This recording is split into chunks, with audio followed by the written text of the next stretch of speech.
Welcome to the Good Games Podcast, episode number 182. This is a show where we talk about video games and game-related things. My name is Frank from Palmetto, and I'm your host. And as always, I'm joined by the co-host of the show, Alex Nunez. What's happening, sir? So much is happening, Frank. I have big news. I don't know if it necessarily directly relates to the show, but apparently I've been bought by Disney. Well, I was kind of waiting to tell you this too. I was kind of waiting for it to be a public thing, but I've also been bought by Disney. Well, holy shit! What a goddamn coincidence! That's a coinky dink if it ever was. So how did it happen with you? I don't know. I just had a Goofy knock on my door, and this is like, "Hey, you belong to us now," but in his normal Goofy voice. I was like, "Okay, what do I get out of this?" And I haven't gotten a direct response to that yet, so I'm still waiting to hear back and if I do get anything. But yeah, that's where I'm at. Just bowing down to our Disney overlords now. Yeah, Donald Duck kicked down my door, and he was speaking in his Donald Duck speak. I couldn't understand half of what he was saying, but the gist of it was that we own you, and good luck with that, and you're not getting anything out of this. So, yeah. Well, it's really cool. Rude. Yeah. This is our future now. Yeah, I kind of wanted to talk about that whole thing with Disney buying out Fox, 20th Century Fox and stuff, and yeah, it's a pretty big deal. It's like monopolies are okay now, apparently. Let's just why not? Yeah, this is perfectly legal. Well, is it has it been approved and everything, or are there any other steps that need to happen before that all goes through? They've pretty much done everything. I know that they've gone past the legal stuff, and pretty much once they go past the legal stuff, it is official, and they've made an official statement saying that they've bought only 20th Century Fox, so basically the entertainment side of things. So TV network, the movie side of things, but not like Fox News or any affiliates within that sector, with the not the TV channel segment itself. Yeah. So, but yeah, it's pretty much. I mean, they can't. It's official. It's pretty much official. They're done with that. So, and it was for $52.4 billion. That's a lot of money. That's a lot of money. So now they're kind of. I think right now what they're trying to do is they're kind of trying to see where's a good point for them to start the merge, or I should say the absorption, the assimilation, of the Fox side of things. So this I was hearing something that this actually, if they so choose, this actually might get The Simpsons canceled. Wow. It's a very real possibility that The Simpsons could get canceled because of the merger. Or because of the takeover, I should say. But it's a pretty big deal, especially with something like that. But with the movie side of things, with Fox, owning the X-Men and Fantastic Four, there was a statement just released, I think, this past week, it was this past week, that the CEO of the Marvel Entertainment side of things, said that they are definitely going to be bringing in the X-Men, Fantastic Four, and Deadpool to the Marvel Cinematic Universe. That's a confirmed statement from him. So, and I know they're just trying to see how much more money they can profit off of with this whole thing. Of course. So, yeah, Disney's buying everything. Disney, Amazon, and Google, man, taking over the world, 1/3 at a time. Yeah, I was reminded of Tacoma again, how they had everything just centralized by corporations, they owned everything, and I'm like, okay, yeah, I totally see where this is going. Yeah. On the gaming side of things, with this whole thing, it's people are really looking at Marvel vs. Capcom, the status of that, because Marvel vs. Capcom Infinite is absolutely positively missing the X-Men and any Fantastic Four characters because, well, they didn't have the license for them, but they do now. Yeah. So, here's that DLC is going to come rolling in, and you're going to have X-Men characters. Definitely Wolverine's going to be one of the first because people want him really badly. Yeah. But then not play him. And then you have Fantastic Four characters coming in. Deadpool's going to be back too. And so it's all one big happy family now, I guess. Yeah, like as a geek, like there's some good things coming out of it, but at what cost? Well, I did. At what cost? I also read up on something that was very, very disheartening.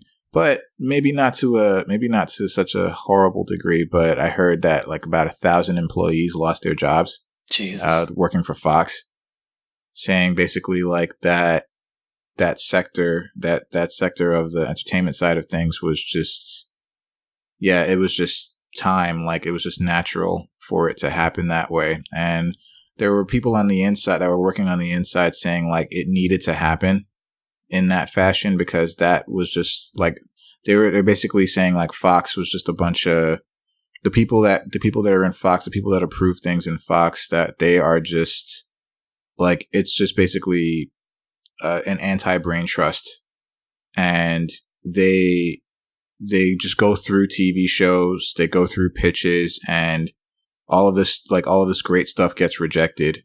And Fox is supposedly was supposed to be like the cream of the crop. They were supposed to be like super hard to get a show greenlit by them. But now it seemed like that they were just too difficult, and they were just not understanding with having like all of these ideas pitched to them. And then now, and with this takeover, now it seems like that entire, I guess, way of life, or that entire way of operation is just done. And unfortunately, it involved 1,000 employees getting laid off. Wow. Yeah, it's just, yeah. I don't know whether to label it a hostile takeover or whether to label it like something just that maybe it was needed, or maybe it'll be better for Fox in the long run. But yeah. Yeah, but hey, congratulations on that though. That's on the acquisition, yeah.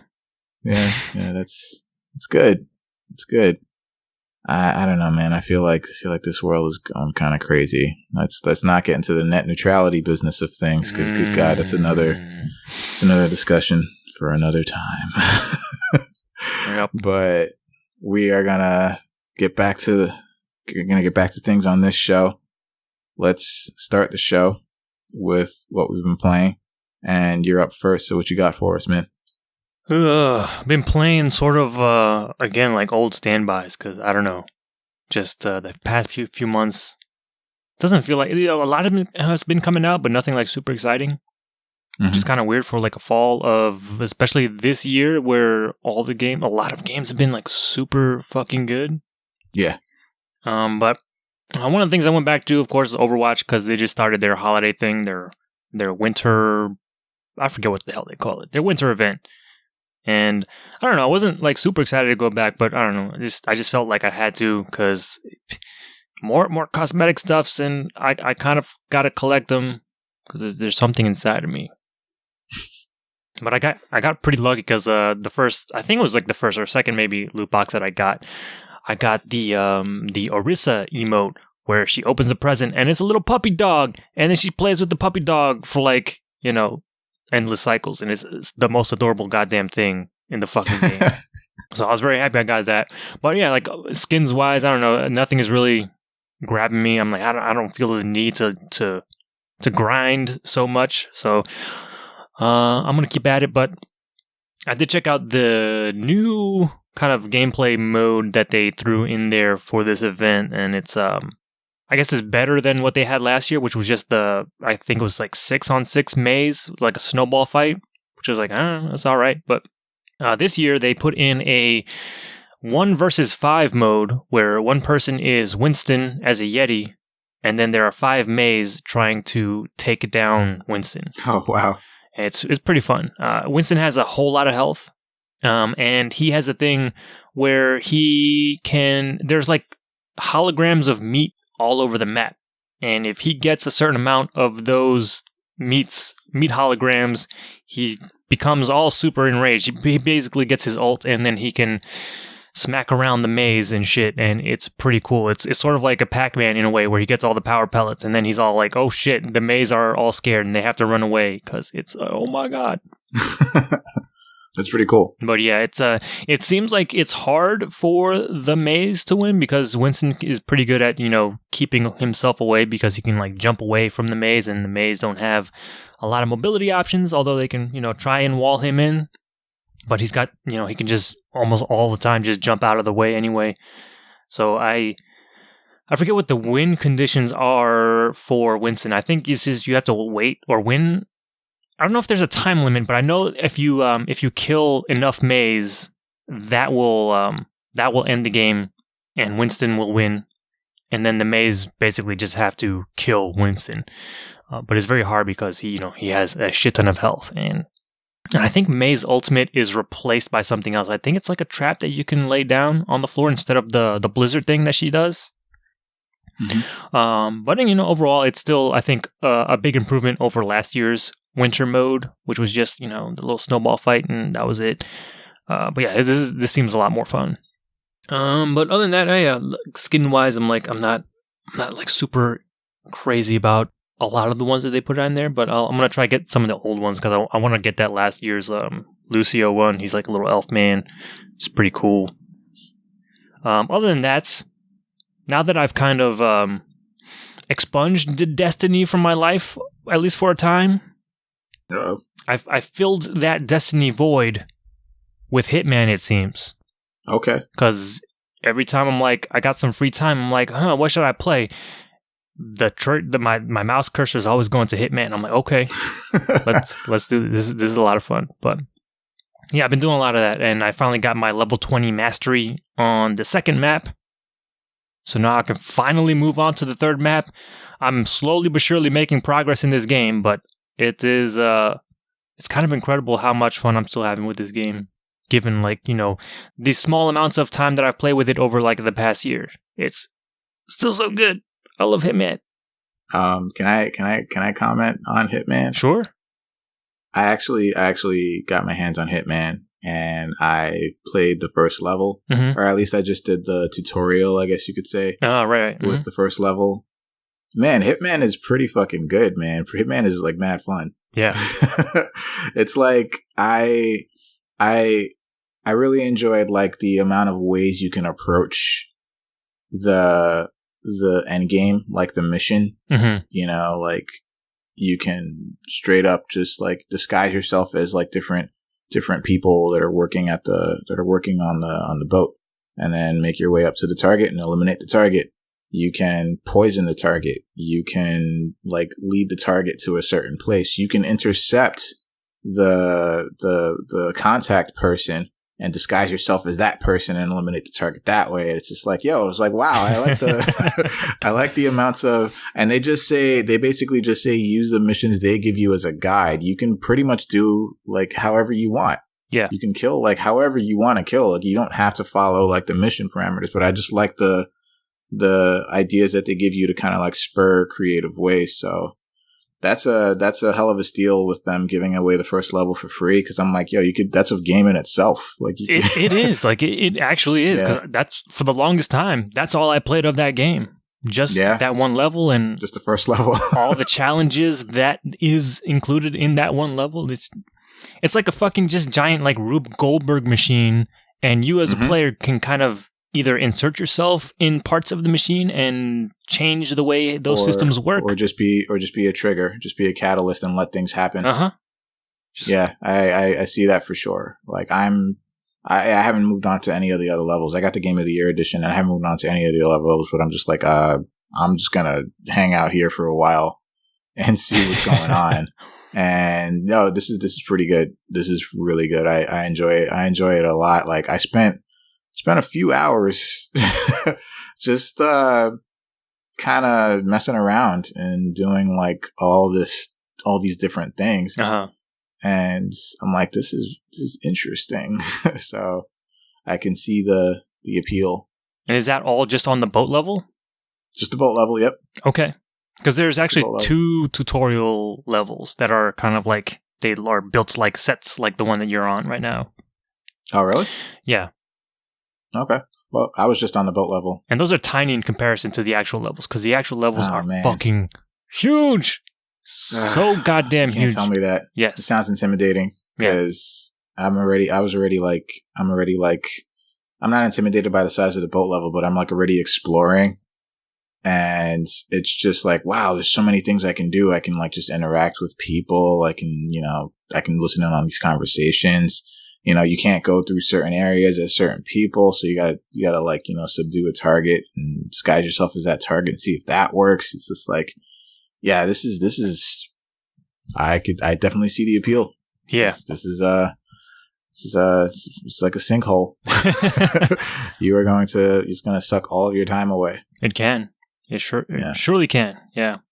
Yeah. Well, I especially like that second tutorial level, because it you kind of see a lot of the ways that they have fun in giving you ways to dispatch your targets, because it can get very ridiculous, but in a very gleeful manner, and I like that about that game.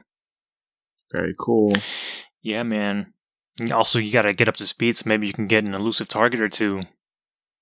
Yeah, I have a feeling, I don't know if I'm going to like miss the boat on that one. No pun intended. But I don't know if like I'd get like far enough to actually have, I guess just this depends on them and how long they support the game with the extra content such as that. So yeah, and I'm sure they'll have another round whenever season 2 comes around. Oh shit, season 2. Mm-hmm. There's more. I hope there's more. God damn. What they've done so far. Not a bad thing at all. Yeah. It's just, Hitman is dope. Hitman is pretty fucking good. Uh-huh.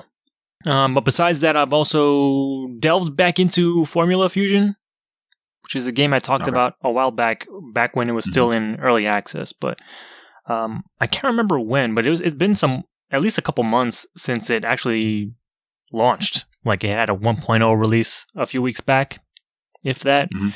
And I was like, I haven't played this game in a while. Let's see how much progress it's made. And it's okay. As Wipeout games goes, or as Wipeout games go, yeah, it's I guess I was expecting a little bit more from like the campaign, but it's a pretty straightforward, like a linear thing. Like, there's just a list of like different races that you have to go through for the campaign. And at least like with the Wipeout HD collection is a little more interesting, because it has that little hex grid thing where you can kind of just branch out from wherever you want and do that. But I actually don't think there's anything in Formula Fusion that's stopping you from doing other races. It's just the way it's presented is kind of boring. It's just like, okay, here's one race and tab over to the right and there's another race and so on and so forth. But I was kind of hoping more from like the UI, like the menu and everything. Because I don't know, I didn't know what modes they were going to put in there, but it seems like they did almost like the bare minimum. Like, okay, we give you a series of races and stuff, but like the racing and all the track designs are pretty good. The game looks fucking great. But yeah, like I think because it was in early access, I was like, okay, this is not done yet. But I guess most of their early access, the way the menus looked in that time frame, was mostly what you got in the end product. So I was like, I thought they were going to do a little bit more, put a little more flash and a little more polish in the menus, but the gameplay is still fantastic both in terms of the graphics and how it plays. The other thing that they added that I haven't really delved into myself though is that they let you customize all your craft, or like if you can. Because they have like Wipeout, you have like your different teams, and each team has a different craft and they have different attributes, so they all handle a little bit differently. But on top of that, there's like a card system in the game where I think you can buy cards with in-game currency, and you can kind of like add modifiers to different attributes of your ship. Like you want to change the handling of your craft, you can do that. There are cards for that. There's like a number of cards for each category. So the categories I think are like handling, anti-grav, defense, your weapons and stuff. You can even customize which weapons you take into each race, because there are 2 slots for weapons in this game. So you can customize which ones you want. And then on top of that, each weapon has 2 modifier slots. So you can add 2 more cards on that modify the attributes of that weapon. So you can have a weapon that has like higher accuracy or that does a little bit more damage or something like that. So there is some interesting things going on there. I don't know. I haven't messed with it, so I don't know how deep it goes, but the fact that that's in there and you can create like multiple loadouts and, you know, use them for specific type of races if you want. I don't know what other game modes there are besides just like the straight races and like time trials and stuff like that. I don't know if there's anything like more focused just on the combat side of things, like the newer Wipeout games included. But yeah, like this is a pretty serviceable like Wipeout like game if you want more of that. I especially love that they brought back the Designers Republic to do a lot of the UI stuff, like the logos and everything, because it just captures that mid to late 90s feel of those Wipeout games, because they were worked on that game as well, and they were responsible for creating like the vision of the future with all the billboards and everything and the way all that stuff looked. And I dig that aesthetic a whole lot. So I'm very glad that they came back and did this game. But I don't know. I feel like now that I've played Formula Fusion and those fast games on like the Wii U and the Switch, I feel like the only one I need now to play is Redout, which has been out for a while on, I forget, like there's a bunch of different platforms where Redout is available, but that's like the other Wipeout game that I can think of. And I'm like, all right, I just need to play that one to see which one is the king of all of these anti-gravity racing games. Okay. But yeah, Formula Fusion is all right. I don't know how much it costs now that they hit full release, but I think I got in on it like at $20 or something when it was in early access. But they are still updating it. They're still like making changes and stuff to it. But yeah, it's all right. It's all right. But I think with that's like pretty much all the games I've been playing. Oh, cool. Yeah. Well, I guess it's my turn. What you been doing? So I went on Steam the other day, even though I had intended to get this game, and surprisingly, I was like, oh, it's available on Steam now. So I started playing Hellblade: Senua's Sacrifice because of all the accolades that it got at the Game Awards and people talking about it, and the audio. Yeah. The audio design is like it's apparently top notch. I was like, okay, yeah, sure, why not? So it's actually the very same reason why I played Life is Strange a few years back, because of Game Awards accolades that it got. Oh, okay.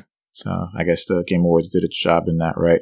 So, so Hellblade, I know you played this game and you talked about it on the show, so I'm not going to go too in detail. I just want to just talk about my opinion of the game. And that opinion is that this game is great. This game is it's so good. It's so well made.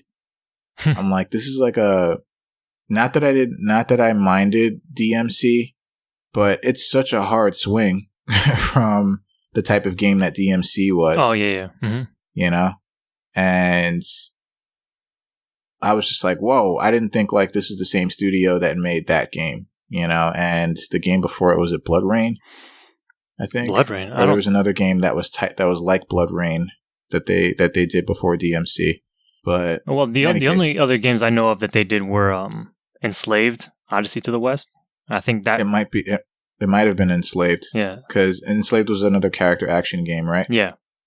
Yeah, okay, so it might have been that. Was it a female protagonist? It was a male protagonist, but there was a female companion with you. Okay. I might have been confused with that then. But yeah. But anyway, Hellblade. You might be thinking of Heavenly Sword, which is the female protagonist. Yes. I'm thinking of Heavenly Sword. What was Blood Rain? I think it was now you see, now I got it. I think it was some like vampire lady or something. I've never played those games. Yeah. In any case, so back to Hellblade.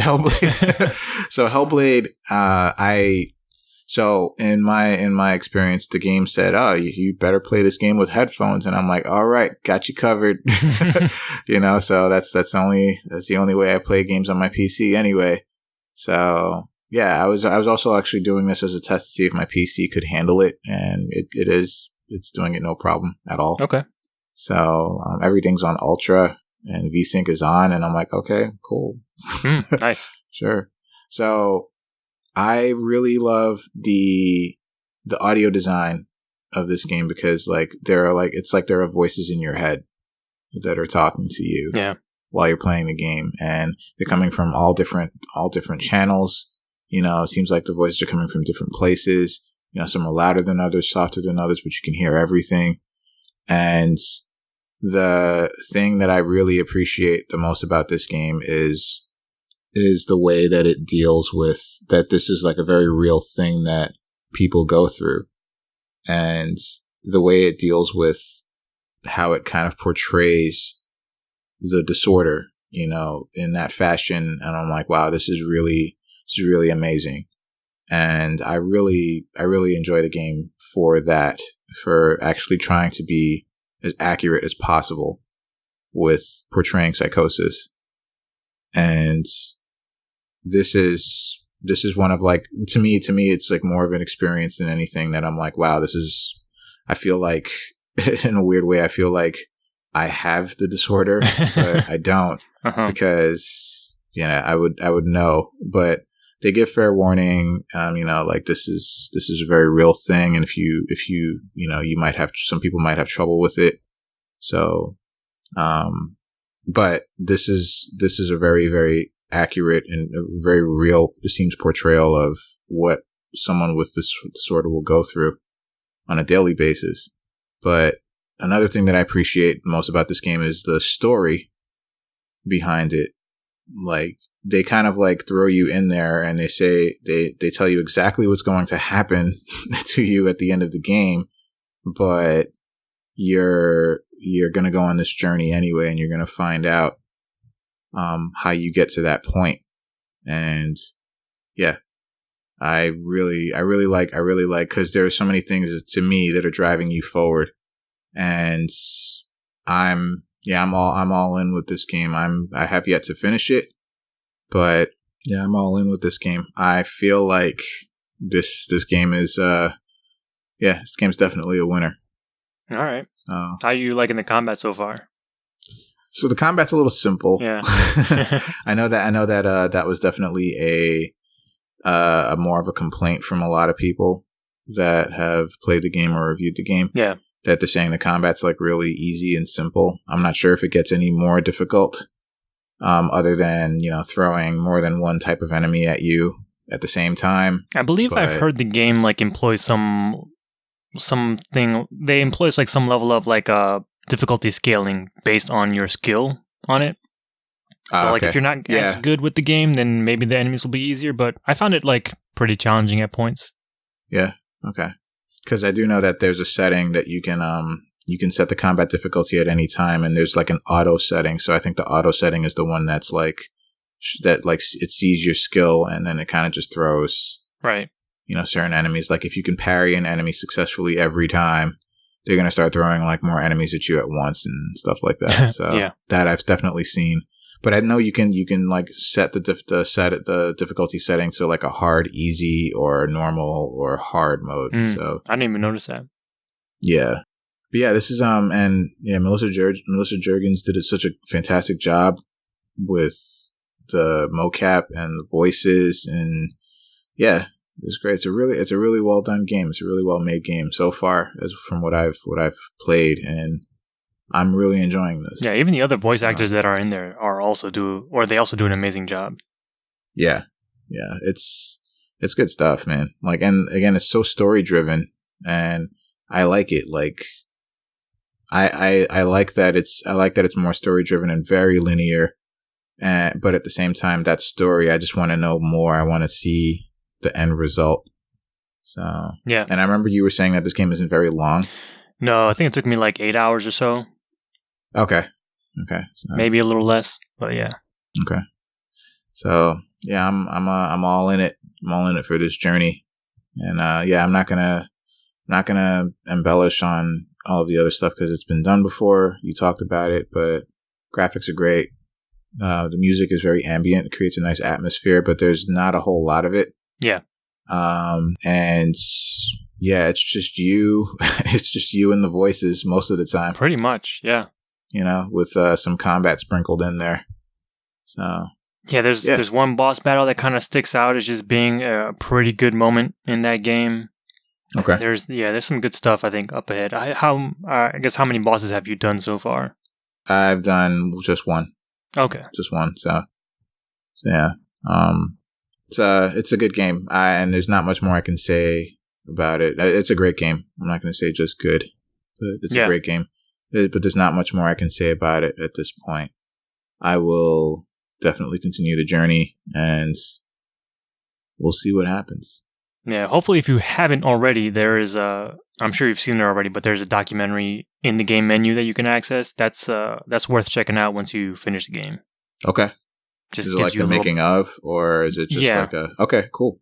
And they talk with people who live with those kinds of that level of psychosis and their process of trying to reach out to them and people in the medical community to try and accurately portray those things in the game.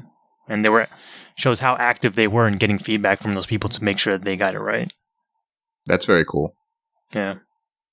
And I'm really glad that they kind of added that directly in the game because I feel like if I were just to play that game, I would think a lot of the things that are presented, especially with the stuff with the runes that are kind of floating around in space, I would think that's just a game mechanic, and I wouldn't have expected that. That's actually what people can experience. Yeah, yeah, yeah. And I thought with the stuff with the runes is kind of creative too, because you have to find similar. You have to find similar shapes, but the shapes won't just be that obvious. You have to use your camera to move around and probably make that shape, but they'll tell you with the light sources that if you're getting closer or further away. Yeah. And yeah, it's really good. It's really good. I'm enjoying myself. Well, I'm glad you're enjoying it. Yeah, it's really good, man. It's a really great game. But yeah, I guess that's all I could say about the game for now. And that's pretty much it for what we've been playing. So we're going to move into headlines. And first up, we talked about the Game Awards in great detail last week. And also, we should probably apologize just in case breaking news does happen, but we are recording a little early this week. Oh, so, yeah, absolutely. In case we miss some megaton announcement, sorry. Yeah, it's super early, but there's a reason for that, and you'll find out why. You'll find out why later on. But yeah, so we reported on the Game Awards, or we talked about the Game Awards extensive in great detail last week. So just as a quick follow up, this article is just about Geoff Keighley's kind of thoughts about the show, and basically it just boils down to that he doesn't want it to be comparable to the Oscars. It doesn't have anything to do with Joseph Fares's speech, but it seems like the comparison is being made that this is the Oscars for gaming, and he doesn't want it to be that, even though the number of people that were viewing the Game Awards were ridiculous. It said basically that there were more than 11.5 million individual streams of the Game Awards. And there were, it was the amount of votes for the games themselves were insane. And I think you could have voted right up until the show. And that number was something there were 8 million votes. There were 8 million viewer votes that led right into the show. And it's just okay, that's, it's a lot of people. So, especially for something that was streamed. So, yeah, that's he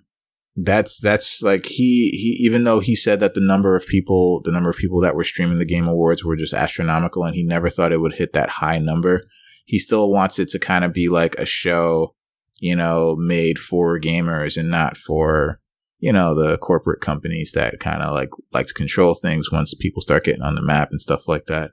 Or not to just, straight up emulate other awards for other media. Right. So we'll see what happens next year, but this year, he considers it a success. I think the show in general is successful. Like there are things that we talked about that they could kind of change or do better, but the show is still a success. There were a ridiculous amount of people that were watching, and it's probably going to be the same case next year. Maybe even it's going to shatter the numbers from this year. This year in particular had an amazing amount of like great game content. Next year seems to hold a lot of the same. So we'll see what happens next year. But what do you think about this? I'm kind of glad that the viewership was as high as it was. I don't know. I'm kind of curious maybe if they can attribute that to anything specific, because I know they one of the things that they were talking about before, I guess, the Game Awards was that they were kind of I think it was the first time they was streamed in China. So I don't know if like that market was a big that's very factor. Possible. Because they had like some deal with Tencent and they're big over there, and they were able to stream it over there. They also did, I don't think they did this last year, but they streamed it on Steam as well. And if you were watching on Steam, you had a chance, I think like every 15 minutes, somebody was going to get a free game on Steam that wasn't in your library. So that could have been that was an added incentive. It's kind of kitschy, but yeah, that could have been a big part of why there were so many people. Yeah, but I mean, just the fact that they're doing kind of like these sort of out of the box ideas to incentivize people to watch the stream is kind of like, all right, like they're doing something about it. So yeah, I hope we see more of the Game Awards, and they continue to evolve and be the award show that we need. Well, all right. So let's move on to the next article. So Alex is very much aware of this game. I'm only loosely aware of this game, but Mount Your Friends is coming. It's coming into 3D next year. Oh, So Mount Your Friends is a game that is pretty much all about these like super buff dudes. It's a physics-based game that you basically have to like use a super buff dude to climb other super buff dudes to like the top of like a super buff dude tower. Yeah. And so it's making the move to 3D, and the new game is called Mount Your Friends 3D. A hard man is good to climb. Mm-hmm. So you're like, oh, it sounds a little, it sounds there's a little bit of innuendo there, and yeah, you're probably right to think that, because one of the things that it says in the article, and one of the things that you'll notice, because there's some videos here. But one of the things that you'll notice is that the dudes are apparently super well hung, and you just can't help but noticing that that's the case. Because of the physics. Yeah, those loose physics.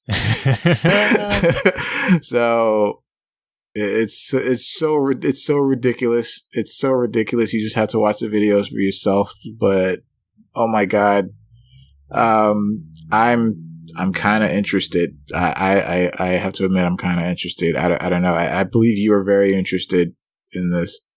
I was very excited, yes. Super buff dudes. They have like thumbs for heads. It's like, and they're like super ripped. And I'm like, man, these dudes are ripped. Mm-hmm. And then they concentrate on the junk. This dude's just wearing these Speedos, and they're just concentrating on the junk. And I'm like, it's just swanging. Just swinging in the wind. Mm-hmm. Just mad loose. And I'm like, okay. But they're not naked. Keep point there. They're wearing their little bikini bottoms, but right. That's not going to do much with all that junk. If you watch the video for yourself, I'm just like, sure. Yeah. Okay. Yeah. Yeah. Why not? I'm just I'm just really curious how this is going to work in 3D. Like what changes they're making to the actual gameplay, because, original game is 2D, and you just got to climb dudes with, these kind of awkward controls. But if watching people that have gained a mastery of it is pretty cool, because they're like flinging themselves up instead of like slowly reaching one arm up and climbing that way. People will just like, I'm just gonna throw myself up, man. It's the coolest shit ever, because that shit is super hard to do. But the most thing I'm curious about is like how this works in the third dimension. What new they add to this game, because It's a work of art. It sure is. It sure is. But yeah, so look forward to Mount Your Friends 3D. A hard man is good to climb. It's awesome. Only the hardest of men. A hard man is good to climb. It could have been a good man is hard to climb, but I guess that would have been too sexual. I don't know. Either way, it's the same thing. The only men here are hard ones. I don't know. With the way the junk is swinging, I don't know about that, man. But all right. So look forward to Mount Your Friends 3D next year at some point. They did not announce an official release date, but it just said next year. So, all right. And then the last thing up for this week in news is that Destiny 2, they're bringing back their holiday event, The Dawning, and it's going up on the 19th. So, well, actually, by the time you listen to this, it will have already been going on. Excuse me. So yeah, it started already. So it started already, yes. And so it's going to add new gear, new activities, and the spirit of giving. So you basically, it looks to me like you can engage in snowball fights in the farm and then play hockey. And you can also, I'm like, snowball fights? I'm like, I guess so. I'm like, you can do that. That's cool. And you can also, like I said, you can also earn seasonal gear. And Mayhem mode will also be making a comeback. That's pretty cool. Yeah. So that was a mode that was added to the original Destiny, Vanilla Destiny, 2 years ago. And it Mayhem cranks up the recharge rates of the grenade, melee, and super abilities, and basically turns the world into Crazy Town. Yes. And so so there's a picture here of new armor and a new sword, one new type of sword. And yeah, so the event will run from the 19th of December, which means it's already started by this point, and it's going to run through Tuesday, January 9th on PS4, PC, and Xbox One. So I bet you're excited about this. Have you participated in it each year? Well, I think they only started it last year. Oh, okay. Like they officially gave it that name. Okay. Because before that, it was just the Sparrow Racing League around this time, and they kind of lumped that in. But now this year, I guess there is no more Sparrow Racing League, at least not yet. And they're just keeping it Christmas or winter themed this time around. Like I'm kind of reluctantly going to check it out just because I don't know, I feel like I have to see what this is going to be about and at least participate in it. But I don't know, the snowball fights sound kind of fun.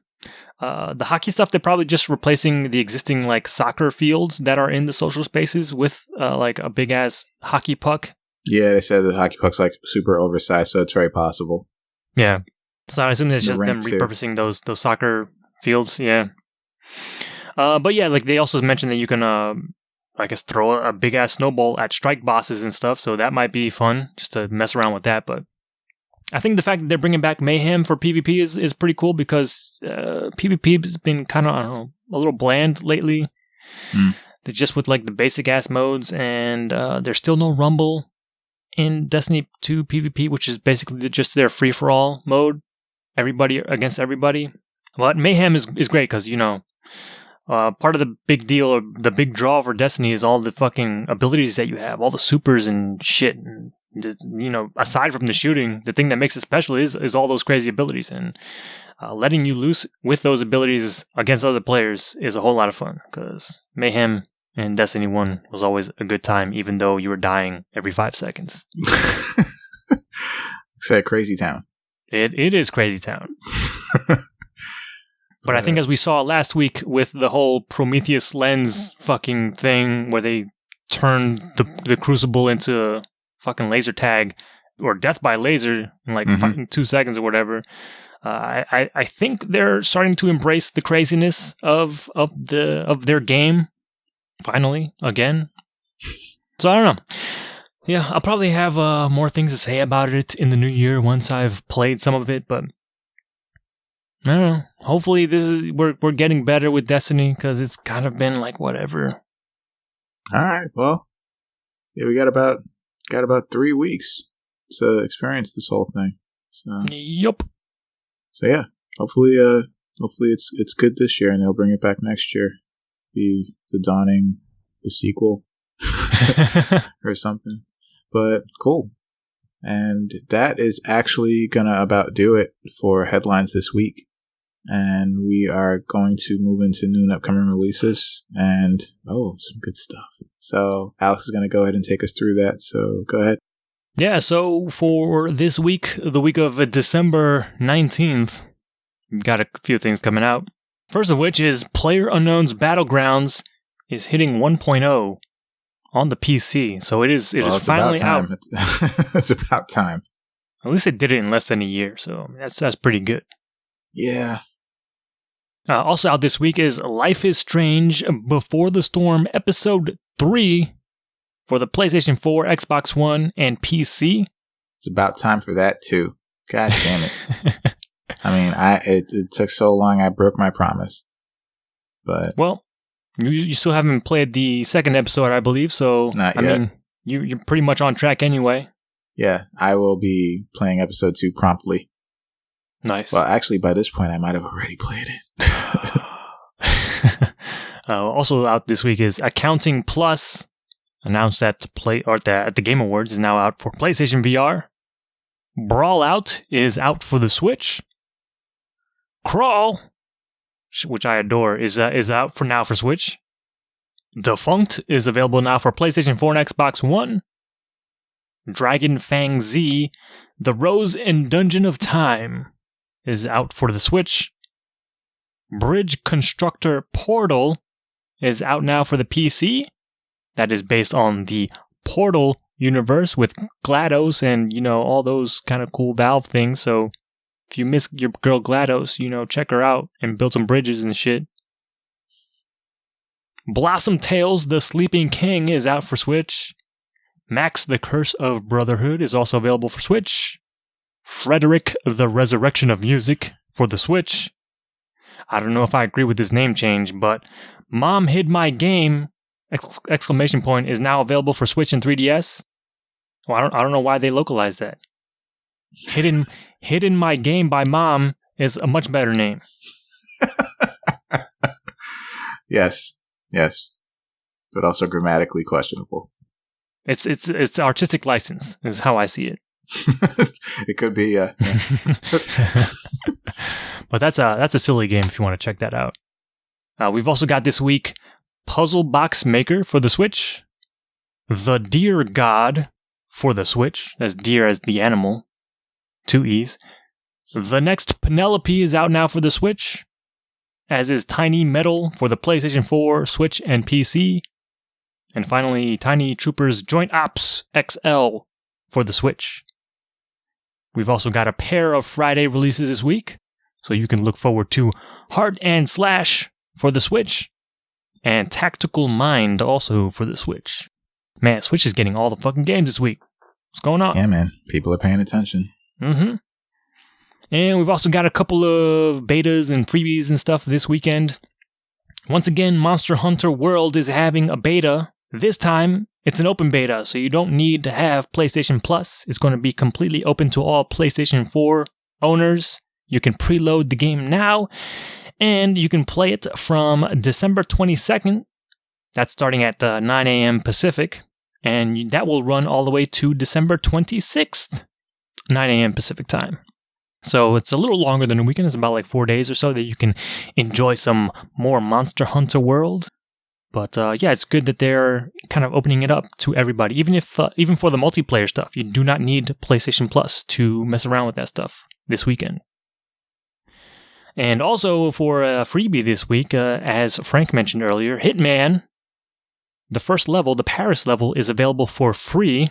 You can download that from December 15th through January 5th. So you download it once and you keep it forever. I highly recommend it. But yeah, but you can only download it from that time frame. So if you want to, get a taste of Hitman, the world of assassination, definitely do that. You can get that on all the consoles it's available for. That's PlayStation 4, Xbox One, and PC. It is the Paris level, and it also includes the training levels in the beginning of the game. But again, you can spend a whole lot of time just in that Paris level because, oh my god, there's so much shit to do and so much shit to discover. But with that, that's going to do it for all our new releases and stuff this week. All right. So with that, we are going to end this one. So before we officially go, we would like you to visit InnerCityGeeks.com, which is where we're located and where we have a bunch of stuff sometimes regarding everything geek. You can listen to our episodes on and or subscribe to our YouTube channel. It's Good Games Podcast. So yeah, go there. It's just another place that you can just experience the show. Yay. And you can also listen to us on iTunes where you can leave us a review. It's the best thing that you can do for us. Just let us know what you think of the show, whether we're doing good or bad. Just let us know somehow so at least we know that you're out there and you're listening. You can basically also listen to us where all podcasts are available to be listened to, like places like Stitcher Radio. And I also want to encourage everyone to click on that Amazon banner on the right-hand side of the Inner City Geeks page whenever you do visit InnerCityGeeks.com, because when you do, it'll take you to Amazon.com. And I know the holidays are pretty much wrapping up by the time you listen to this. But if you still have some last-minute shopping to do, you're going to go to Amazon and do it, go to InnerCityGeeks.com first. And when you click that banner, it'll take you to Amazon and buy whatever it is that you were going to buy. And whenever you do that, a little bit of that will come back towards us so we can provide more show and more content just for you. You can reach us on all the social media outlets, mainly Facebook, Twitter, Instagram at Inner City Geeks. The Twitter for this show is at Good Game Podcast, and you can email us at goodgamespodcast@gmail.com. And with that, we are going to wrap this one up. We're going to say goodbye. And happy holidays, everyone. I know this is probably the last episode before, the holidays are like we're in it, like point of no return and whatnot. But our last normal episode of the year. Yeah, last normal one. And we will definitely have a wrap-up episode before the end of the year. So, yeah, stay tuned for that. It should be a good one. So hopefully you will listen to that because, we should have something special for you planned for that one. So with that and leaving as always, we say good games, everybody. Good games.